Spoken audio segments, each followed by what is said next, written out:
आरहत वाङ्मय में कहा गया है,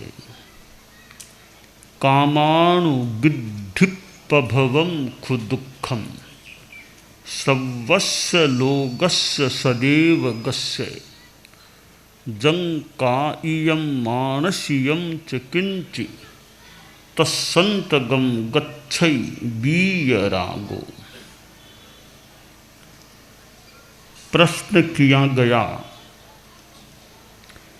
कि प्राणियों को भय किस चीज का लगता है, किससे प्राणी डरते हैं। जिनसे प्रश्न किया गया उनको उत्तर नहीं आया, तो प्रश्नकर्ता से ही पूछा गया कि आप ही बताएं इस प्रश्न का क्या उत्तर है। तो प्रश्नकर्ता ने ही उत्तर दे दिया कि दुख भया पाना, प्राणी दुखों से भय खाते हैं, दुख से डरते हैं। और दुख पैदा कौन करता है? जीव स्वयं ही दुख पैदा करता है अपने ही प्रमाद के कारण। हमारे जीवन में कई बार कठिन स्थितियां भी आ सकती हैं और हमें उनसे दुख भी हो सकता है। कई लोग कठिन स्थितियां आने पर भी हो सकता है मन में दुखी न बने, और कई लोग बहुत दुखी बन सकते हैं। तो यह जो दुख पैदा होता है वह हमारे द्वारा, जीव के द्वारा ही पैदा किया जाता है। जितना प्रमाद है, जितनी वृद्धि आसक्ति है, वह दुख का कारण बन सकता है। तो यह पदार्थों के प्रति, विषयों के प्रति अनुवृद्धि होती है,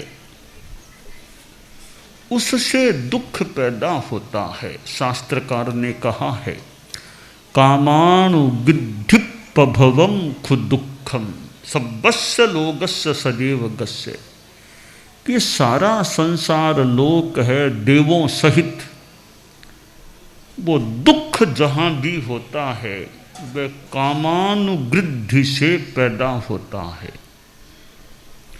विषयों के प्रति, शब्द रूप गंध रस और स्पर्श के प्रति जो अनुवृद्धि है, आसक्ति है, मोह है, उससे दुख पैदा हो जाता है। दुख से प्राणी डरते हैं, सुख से तो यूं डरते नहीं हैं।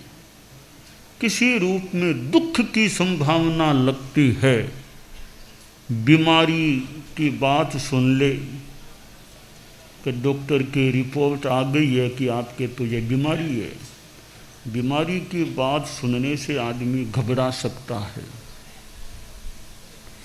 किसी प्रिय व्यक्ति के बारे में कोई प्रतिकूल बात सुन ले तो आदमी को दुख हो सकता है।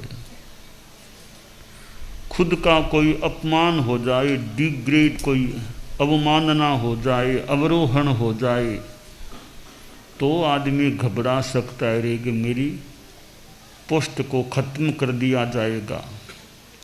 तो दुख से आदमी डरता है। अब यह जो दुख का कारण है, कामानुवृद्धि, आसक्ति, मोह, कामनाएं, लालसाएं, इच्छाएं, तृष्णा, यह क्षीण हो जाए, यह कृश हो जाए, प्रतनु हो जाए तो उसके साथ दुख भी कम हो सकते हैं। दुख यानी शारीरिक कष्ट भी हो सकते हैं और मानसिक दुख भी हो सकते हैं। जरा और शोक, ये शारीरिक कष्ट और मानसिक कष्ट। दोनों प्रकार के कष्टों से छुटकारा मिल जाए। कोई कष्ट नहीं, दुख नहीं, न शरीर संबंधी दुख, न मन संबंधी दुख, सर्व दुख मुक्ति मिल जाए और मोक्ष का स्थान मिल जाए। जीव आठों कर्मों से मुक्त होकर मोक्ष में चला जाए, फिर कोई दुख नहीं है। हमेशा के लिए पूर्णतया दुखों से छुटकारा मिल जाता है। तो यह तृष्णा, लालसा, आकांक्षा, कामना, आसक्ति, यह जो मोहनीय कर्म का रूप है, उससे हम छुटकारा पाएं या कम करें। मोह आसक्ति को जितना कम कर सकेंगे, हम सुख की दिशा में और दुख मुक्ति की दिशा में आगे बढ़ सकेंगे। जितना पदार्थों का त्याग करें, भोग संयम करें, शब्द रूप गंध रस और स्पर्श के सेवन का संयम करें, भीतर से आकांक्षा को भी छोड़ें। और ये अनुप्रेक्षा, ये प्रवचन सत्संग हैं। अब ये प्रवचन सत्संग हैं, ये भी उस आसक्ति मोह को कम करने में सहायक बन सकते हैं। सुनते सुनते, अच्छी बातों को सुनते सुनते भी विरक्ति का भाव जाग सकता है, ज्ञान मिलता है और संवेग ऐसा जाग जाए कि यह जगत कैसा है, चेतन अचेतन रूप वाला यह जगत है, जीव कैसे कैसे गति में चला जाता है। इस प्रकार धर्म की, तत्व की जानकारियाँ मिलती हैं तो भी हमारी तृष्णा, लालसा, आकांक्षा, आसक्ति, ये चीज़ें कम हो सकती हैं। इसलिए सत्संग का जो महत्व है कि सत्संग में रहो, कि त्यागी संत हैं, त्यागी ज्ञानी संत हैं, गृहत त्यागी हैं, और सांसारिक यानी सावध्य कार्यों के जो त्यागी हैं, संसार के संबंधों के भी ऐसे जो त्यागी हैं, तो त्यागी अनगार मुनि हैं, भिक्षु हैं। फिर उनका ज्ञान है उनके पास और प्रवचन होता है, तो यूँ सुनते सुनते भी संवेग जाग सकता है, वैराग्य भाव की पुष्टि हो सकती है। और बार बार सुनते हैं तो ठीक है, एक बार में नहीं, दो बार में नहीं, कभी कभी सुनते सुनते कोई बात ऐसी लग सकती है कि जीवन की दिशा और दशा बदल जाए। पुस्तकें पढ़ने से भी, अच्छी किताबें हम पढ़ते हैं, शास्त्रों को, धर्म की बुक्स पढ़ते हैं, पुस्तकें पढ़ते पढ़ते भी बहुत अच्छी विरक्ति की भावना, अनासक्ति की भावना का भी विकास हो सकता है। और ये हमारे कान के द्वारा वाणी भीतर में जाती है। कौन सी बात, कौन सा वाक्य हमें लग जाए कि जीवन में बहुत बड़ा परिवर्तन आ जाए। नट मंडली एक नगर में गई, वो नाटक करतब दिखाने का काम करते वे लोग। एक जगह है, वो नट मंडली का प्रोग्राम रात में वो हुआ करता था, 6, 7, 8 घंटे वो नट मंडली का करतब चलता। तो वहाँ राजा था, राजा की ओर से वो कार्यक्रम रखा गया, नट मंडली का, नाटक का, करतब दिखाने का। तो कई मंत्रियों ने और ने राजा से कहा कि नट मंडली काफ़ी कुशल है, तो आप भी ये नाट्य नट मंडली का करतब कार्यक्रम देखें। तो राजा ने कहा ठीक है, देख लेते हैं।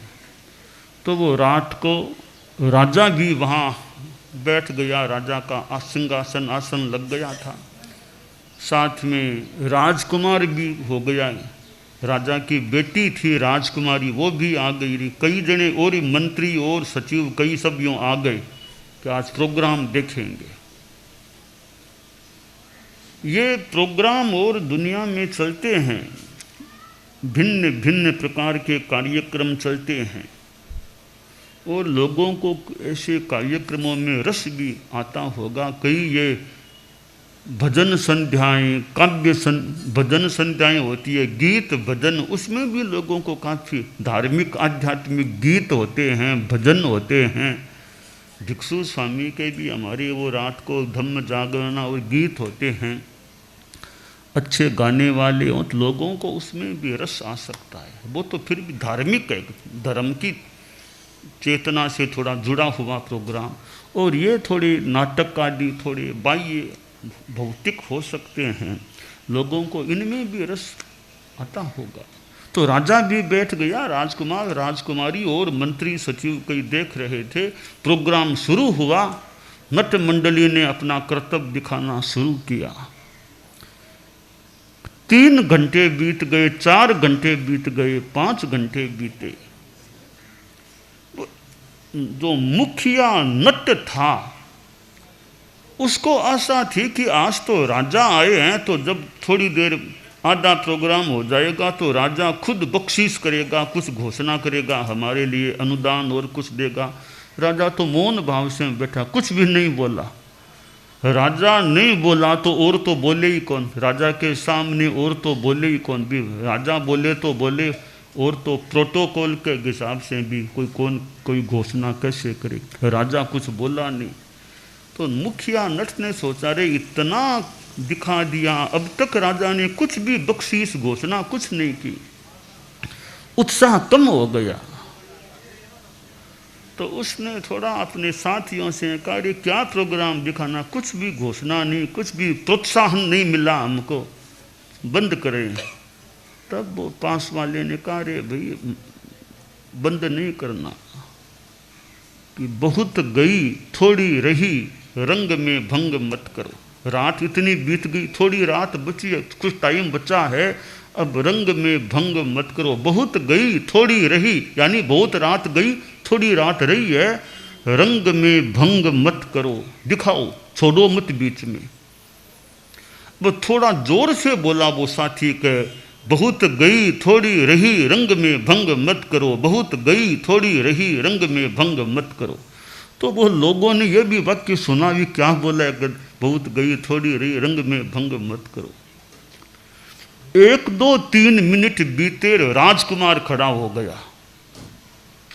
राजकुमार बोला, बहुत बढ़िया प्रोग्राम हो रहा है, इस नृत्य मंडली को मैं अपना ये हार, कीमती हार पहना हुआ है, वो बख्शिश में दे रहा हूँ, बहुत अच्छा प्रोग्राम हो रहा है। राजकुमार ने कहा, तो राजकुमारी भी खड़ी कि मेरे भी हार है, ये भी मैं नट मंडली को दे रही हूँ बख्शिश में। इतने में एक कोई सन्यासी वहाँ आया हुआ था प्रोग्राम में। उसने कहा, जी मेरे पास रत्न कंबल है, मैं रत्न कंबल नट मंडली को दे रहा हूँ। बहुत बढ़िया घोषणाएं, इतनी तो आशा ही नहीं थी ऐसी बख्शिशें होगी।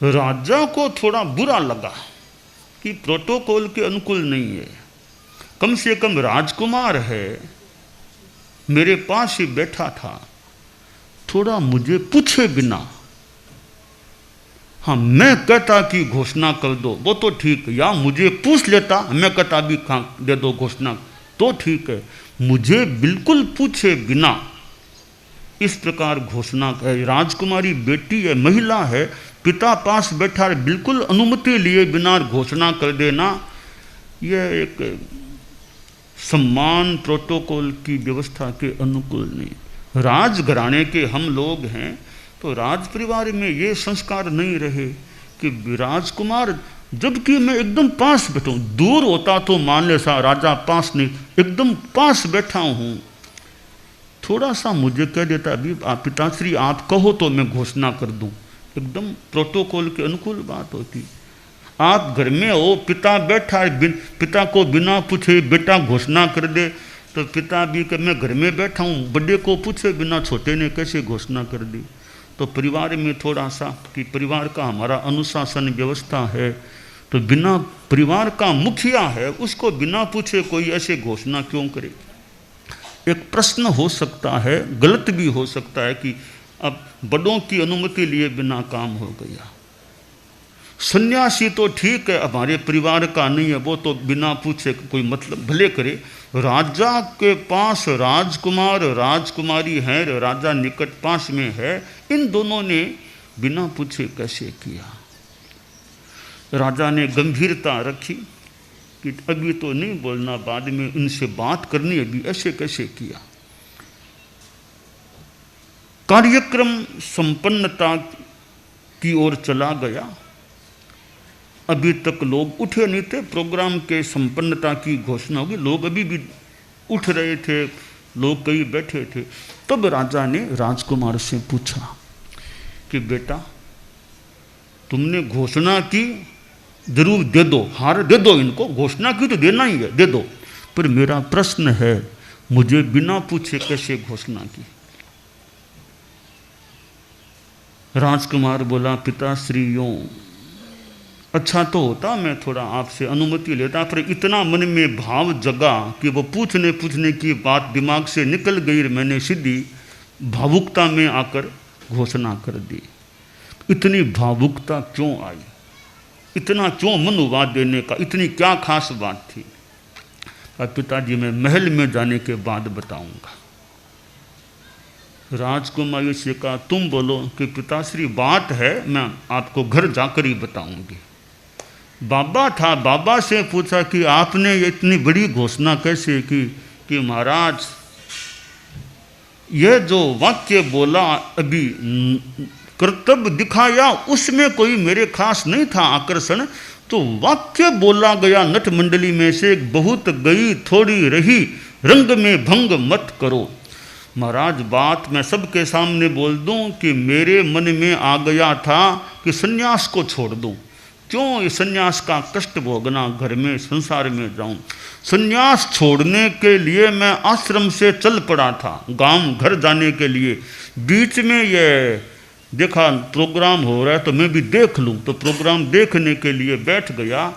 जब यह वाक्य आया कि बहुत गई थोड़ी रही, रंग में भंग मत करो, तो मैंने सोचा रे बहुत गई थोड़ी रही, यानी मेरी उम्र बहुत तो गई, मैं 70 पार का हूँ तो बहुत तो गई होगी, कितने वर्ष बचे हैं, कितना टाइम। अब थोड़े से समय के लिए सन्यास को छोड़ना, सन्यास भ्रष्ट होना बहुत दुर्भाग्य की बात होगी। तो मेरे मन में भाव जगा, रंग में भंग मत करो, इस सन्यास के रंग में भंग नहीं करना, सन्यास तो पूरा पालना है, अब नहीं जाऊंगा घर। यह प्रेरणा मुझे इस वाक्य से मिली, बहुत गई थोड़ी रही, रंग में भंग मत करो। तो मैंने सोचा रे रत्न कंबल में क्या खास बात है, छोड़ो दो इसको। मुझे तो कितना बड़ा एक संवेग ज्ञान मिल गया, प्रेरणा मिल गई कि सन्यास नहीं छोड़ना। महल में जाने के बाद राजकुमार से बात की कि तुमने कैसे घोषणा कर दी। कहा पिताजी बात करने में भारी संकोच है, पर पिता के सामने मन की बात कह देता हूँ कि बात पिताश्री यह है, मेरे मन में यह कई दिनों से कई महीनों से बात आ गई थी कि पिताजी को 95 वर्ष आ गए हैं, राजा जी को 95 आ गए हैं, और मुझे भी 70 के आसपास आ गए हैं। अभी तक डोकरा मरा नहीं है, तो मैं कब गद्दी पर बैठूंगा, यह मन में आ गया था। तो मैंने सोचा रे उम्र तो इनकी तो बढ़ती जा रही है, बढ़ती जा रही है, मैं कब राजपाट संभालूंगा। तो मैंने सोचा मैं कोई योजना बना के पिताजी की हत्या कराऊंगा, फिर मैं गद्दी पर बैठूंगा। यह मेरे मन में भावना थी, योजना बन रही थी कैसे इनकी हत्या हो। यह वाक्य जब सुना, थोड़ी घनी गई थोड़ी बहुत गई थोड़ी रही, रंग में भंग मत करो, तो मैंने सोचा रे 95 तो आ गए, अब और कितने आएंगे, 2 4 5 आएंगे तो क्या खास बात है। पितृ हत्या वो पाप तो नहीं करूँगा। पिताजी जितने जिए जिए, राजपाट मुझे भले देरी से मिले, पितृ हत्या का काम नहीं करूँगा तो बहुत गई, बहुत बरस चले गए इनके, मुझे भी इतनी उम्र तो आई गई, अब ऐसा पाप जिंदगी में नहीं करना। तो यह प्रेरणा इस वाक्य से मिली। तो मैंने सोचा रे मुझको पितृ हत्या के पाप से बचा लिया, यह हार मैं बख्शिश में दे दूं।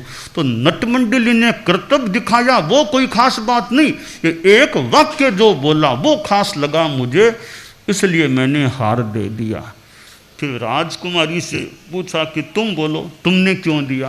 तो पिताजी मेरी भी मन की है तो गुप्त सी बात फिर भी आपको बता देती हूँ कि पिताजी मेरे मन में एक भावना थी, एक किसी लड़के के साथ जाने की भावना हो गई थी कि पिताजी तो वहाँ मुझे शादी मेरी करेंगे नहीं, मैं भाग जाऊँगी, यहाँ से भाग कर के शादी कर लूँगी। परंतु जब मैंने सोचा कि पिताजी की विद्यमानता में मैं भागूंगी जाऊंगी, पिताजी को इस बुढ़ापे में कितना कष्ट होगा, तो इनके जीवन काल में ऐसा काम करूं यह ठीक नहीं। हाँ, पिताजी से बात कर लूं, वे चाहें तो मैं चाहूँ वहाँ शादी करा दें, बाकी भागना करना वो तो नहीं करूँगी। तो पिताजी की इतनी उम्र आ गई, थोड़े बरस रहे होंगे, अब इनको इस दुख में डालना, एक बेटी यूँ भाग जाए कितना दुख होगा, अब यह काम मैं नहीं करूँगी। तो यह प्रेरणा मुझे इस वाक्य से मिली, बहुत गई थोड़ी रही, रंग में भंग मत करो। अब रंग में भंग नहीं करना, पिताजी को मानसिक तनाव में नहीं ले जाना है।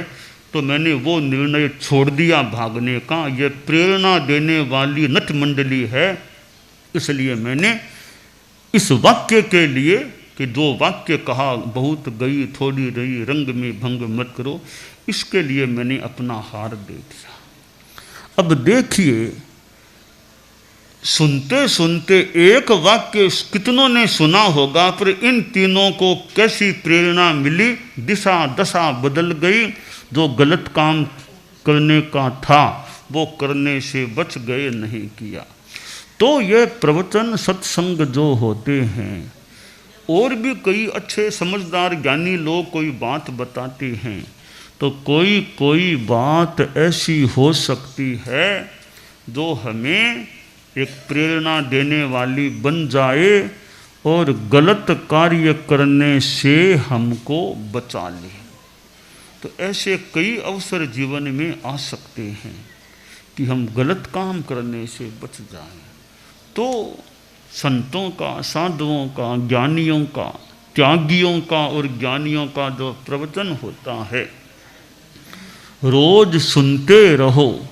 सुनते सुनते सुनते सुनते भीगते भीगते भीगते भीगते एक ऐसी स्थिति बन सकती है, इस जन्म में नहीं तो आगे के जन्म में कोई अच्छा रास्ता मिल सकता है। मान लो यहाँ बहुत सुना, बहुत पढ़ा, मान लो कोई हम त्याग का विशेष पथ नहीं लिया, पर यहाँ का सुना हुआ, जाना हुआ, पता नहीं आगे के जन्मों में यहाँ पृष्ठभूमि बन गई, आगे हम त्याग, वैराग्य, संयम के पथ पर अच्छे कार्य करने की दिशा में आगे के जन्मों में भी कहीं आगे बढ़ सकें तो बढ़ सकते हैं।